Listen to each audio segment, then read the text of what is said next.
Pastor Carlos Young. And I'm Amanda Young. And today we're starting our first podcast, Biblecast of 2023.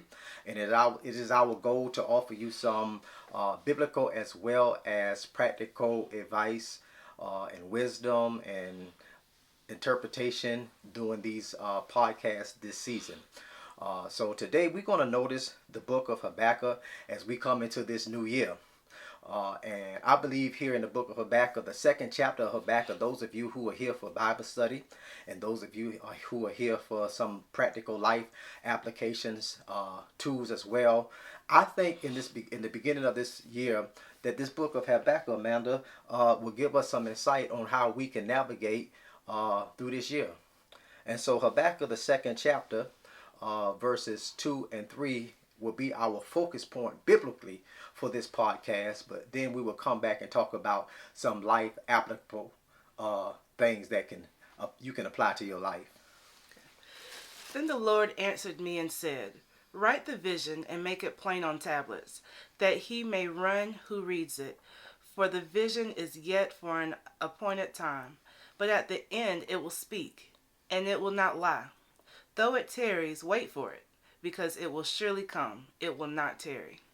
So the book of Habakkuk is just 3 short chapters, and I want to encourage you to read all 3 of these chapters in your leisure or sometime after you listen to this podcast, or you may want to pause as well as you listening as well as watching this podcast.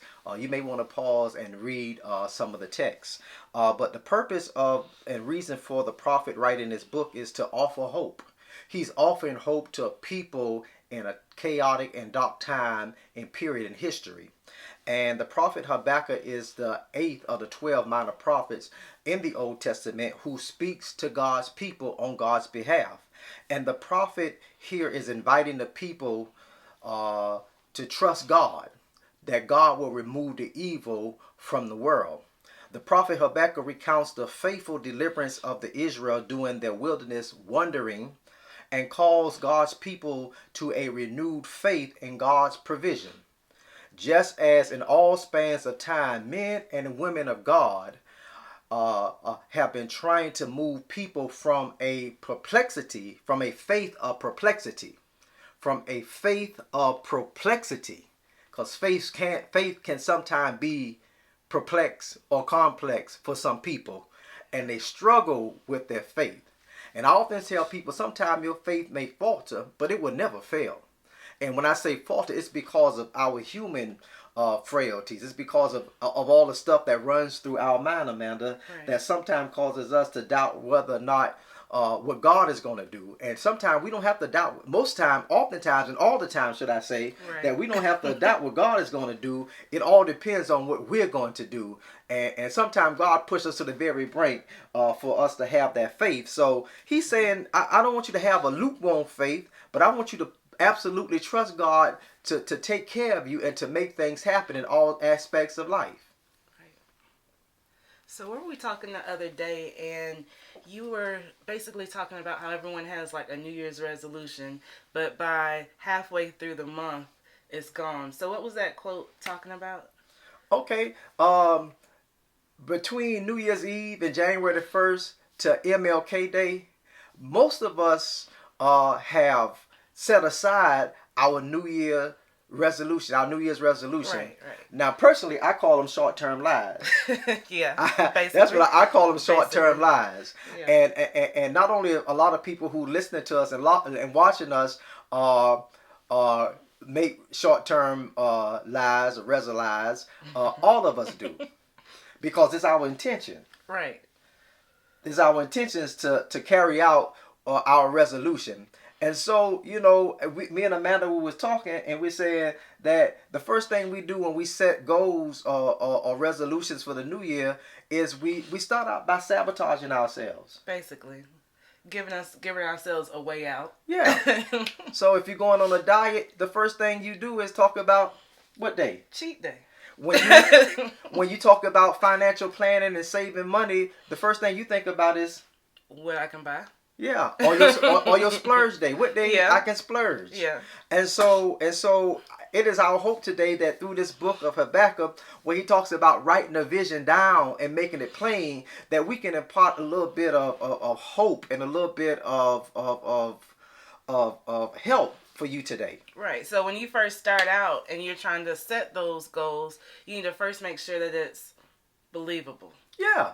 Not just period, but to yourself. Yeah. You have to actually feel that that is an attainable goal. Yeah. Because sometimes we make goals, we write down stuff, or we say stuff that we don't even believe. It's way up there. Yeah. So we definitely have to make it believable for ourselves. Yeah. And then not only should it be believable, but it needs to be something that we can actually achieve. Yeah. So now we're not saying you shouldn't have big aspirations or big dreams or big goals.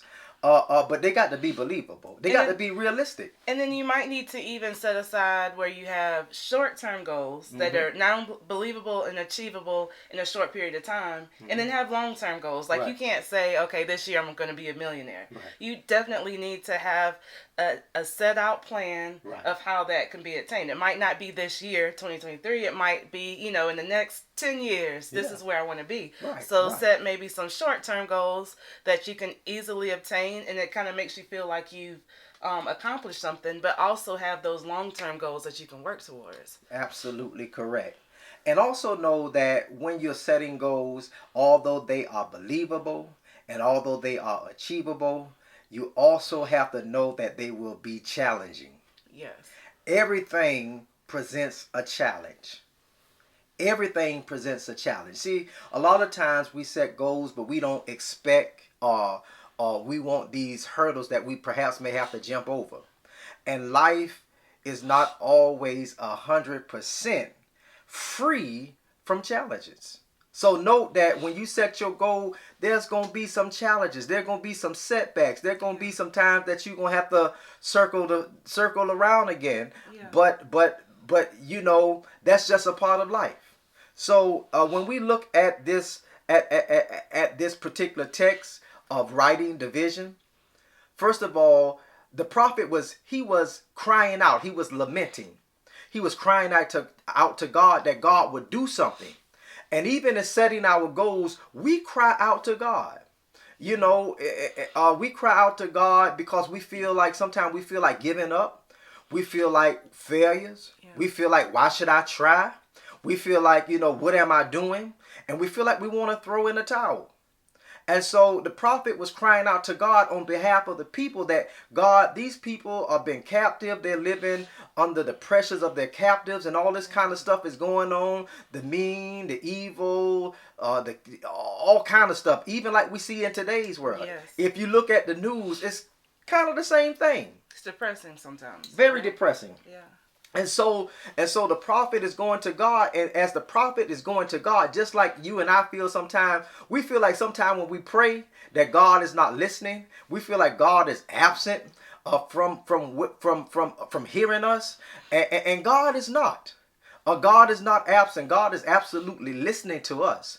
But sometimes we have to listen to ourselves. Sometimes it's not God, it's our own words, as we spoke from the beginning, Amanda, sabotage. Yeah.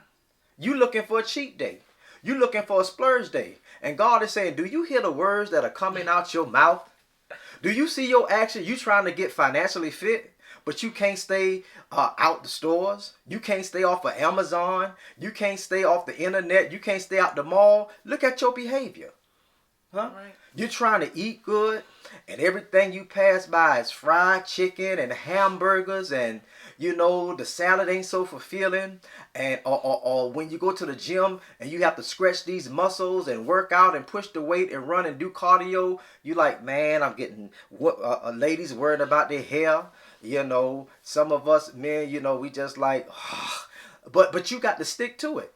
Because and I think when you have a goal like that, and then you still have those same habits, you're still going to go into that circle. Yeah. So you have to get to the point where some of the cravings that you have go away. Like you can't say, okay, I'm going to lose 50 pounds, but then I still want to eat fried chicken. Right. Like there has to be some type of balance, and some of those old habits have to go. And it's called discipline. Yes. And what else is called? Consistency. You have to be consistent. Yeah. You have to be consistent. Are there some days that you're going to slip and eat fried chicken? Oh, yeah. Yes. Are there some days you're going to spend more than you should? Yes. But you got to stay on target. You got to go back to target. So what does Habakkuk teach us?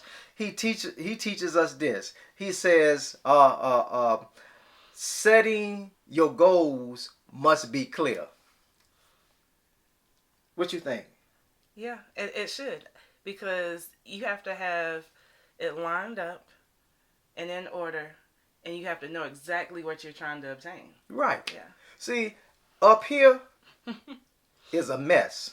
Yes. How many times you thought you commit stuff to memory as simple as your keys? And you go look for them and you can't find them? But they are where you set them at. Your goals have to be clear. Huh? Your goals must be clear. And the first thing you must know is, what do you want? what do you want? What do you want? What do you want out of life? And what do you want out of your career or your profession? What do you want out your relationship or your friendships? And what do you want to do with your free time? Yeah, that's a big one. That's a big. Do you want to travel? Do you how you want to set up your vacation? What do you want to do for your vacation? What places? Do you have a list of places you want to go? When you want to go? Have you looked at other places in the vicinity that you can travel and visit while you are where you're going? We call that a bucket list. A bucket list. Yeah. So, but you have to be clear. And see, the number one reason that people, even in the Bible, they keep circling around the wilderness of life is because their goals aren't clear. And there's somebody watching us today, your goal is not clear. There's somebody listening to this podcast. You know your goals are not clear. You don't have a list. You don't have nothing. You just got this stuff in your wish list or your random thoughts. They're just random thoughts and wish lists as long as they are in your mind. But once you start writing it down, and the Bible says you can read it and it's plain and it's clear, you can run the play. Yeah. Football players go out on the field every day and they got a playbook. And this playbook tells the quarterback, the running back, the halfback, the center, the guards, all the wide receivers. It tells them this is what you do on this play. You're going to run out 5 yards, then you're going to cut across the field, and the ball going to be right there in your hands. You're either going to catch it or you're going to drop it. The next play, say the quarterback going to call for the ball. He going to pass it to the halfback, and the halfback is going to try to run the ball up the middle. They got a playbook. The quarterback look at his wrist, and on his wrist is the play. Or he's listening to the coach, or the coach is looking at the sideline, and the coach is saying, we're going to go with play number 5. And whatever play number 5 is, they done rehearsed it, they done wrote it down, they done practiced, Amanda, on the field. Yeah, and it's just similarly, I played basketball, and those playbooks, you don't just go out on the field and just start playing.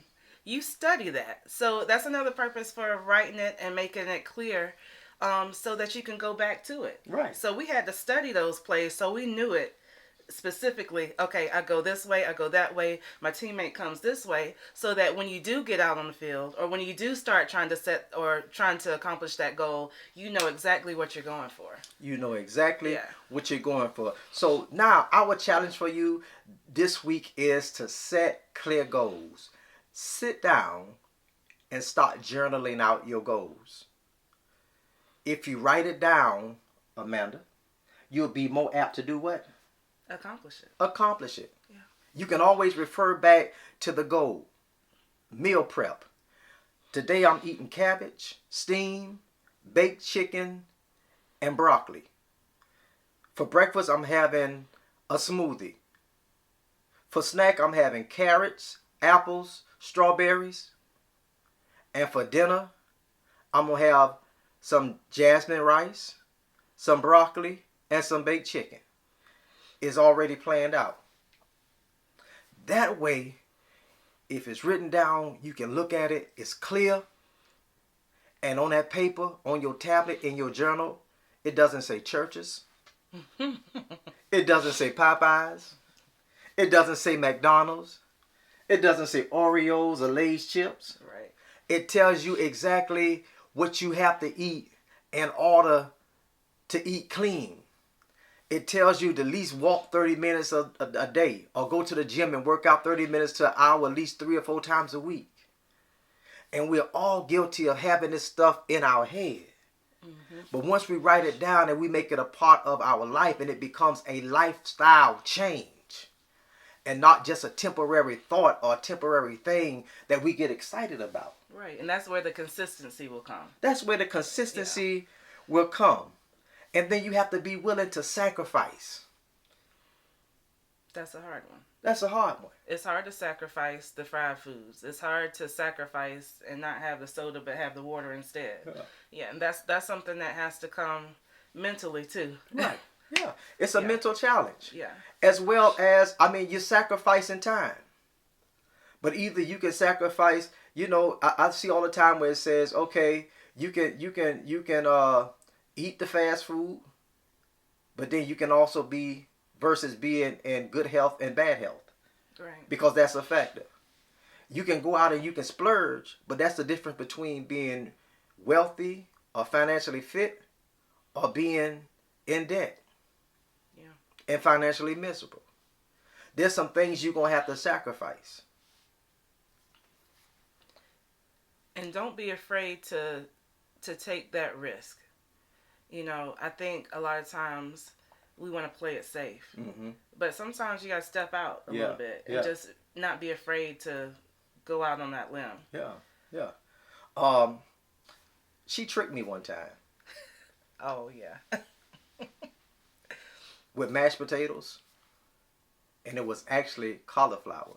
It was good, though. And it was good. I must admit, it was good. Yeah. See, and you have to take a risk. Okay, what if I try to substitute mashed potatoes for mashed cauliflower with gravy, rather than that starch and all the things that the potatoes does? Yeah. And it's absolutely good, and you're not eating so much just to be eating for self. You're eating trying to promote a healthy lifestyle. Right. So sometimes you have to take a risk. Sometimes you have to take a risk for saving, investments. You can't buy everything you want to have when you want to have it. Matter of fact, I tell people all the time, rich people, you'll never know they're rich. Right. They walking around in t-shirts and jeans. And we think because we got gold chains and rings and Gucci this and Louis Vuitton that and brand new cars and all this stuff, that's symbol and status. Mm-hmm. And you got the GoFundMe to do a whole lot of other stuff. And GoFundMe is not a savings plan. Right. Neither is a real backup plan, because you're hoping that somebody will go for whatever it is you're trying to do. So, but don't be afraid. And sometimes, I look back and say, if I would have did X, Y, Z early on, mm-hmm. or if we would have took X, Y, and Z road, we would have been here instead of, at this particular point, And sometimes, you got to not be afraid to take the risk. Sometimes you just got to find the right people with the right knowledge. Right. And if that happens to be you where, you're not at the place that you want to be, don't get so stuck in that spot, because, everybody has their own path to get to that goal. Right. And, yours might be a little bit longer, but, if you set out that plan, write it down, make it plain, and stay consistent and committed to that goal, you'll still get there. It just, right. may take you a little bit longer or extra 5 years, but you're still going to get to that goal. So. And I almost got ahead of myself, but you got to find some successful people. Sometimes, you got to change your surroundings. See, my mama used to tell me, misery loves company. Mm-hmm. See, and so there's a lot of people who don't want to see you obtain more than they have. Some people just want you to scratch with the chickens rather than soar with the eagles. And sometimes you got to you got to put yourself, strategically place yourself with people who know more than you about other stuff. Yep. So basically, reevaluate your circle. Reevaluate your circle. Yeah. And then you got to have a winning mindset. I see people all the time, their mindset is on Look, I'm stuck like Chuck. You know, sometimes I talk to young people about voting, and they say, for what? Yeah. What is going to change? Your one vote can make a difference. Most definitely. Your one vote can be whether the person succeed that will represent you or fail. You know, so you have to have, you can't be, what I'm gonna do that for? What I'm gonna do this for? You know, because sometimes we can't see. And just because we can't see what we want to see at that particular moment, don't mean we should be living in the doldrums of life. Right. We shouldn't be dooming ourselves from the offset. I mean, you got to look at I'm a winner. That's right. You know what I'm saying? This is my queen, and I'm her king. Amen, somebody. Amen. All right. Okay. And then you got to believe in yourself no matter what life throws at you. Yeah. You got to believe in yourself. You got to believe whatever my goals are, wherever it is I'm trying to go in life, I'm going to get there. I don't care who else doubt me, talk me down, criticize me. I believe in me. You got to believe in yourself. So, there again, get your journal, your notebook, your digital. You can go on Etsy and download a digital journal. This is a homework. Yeah. Yeah. This is your homework. Get your journal. Yeah. Get your cell phone. Go to your notes. Goals for 2023. And for some of y'all, I want you to look at your goals that you started out with on December the 31st. What you had set in place for January 2023. How many goals have you abandoned between then and now? And then you have to go back and reevaluate, you know, why have I abandoned these goals and these short-term lies you call resolutions for 2023? Yeah. Huh? Hey friends, we got to leave you now, but we certainly thank you for joining us on today. Most definitely. I definitely enjoyed being able to kind of basically have a conversation with you today and motivate others to get those goals started and get them set.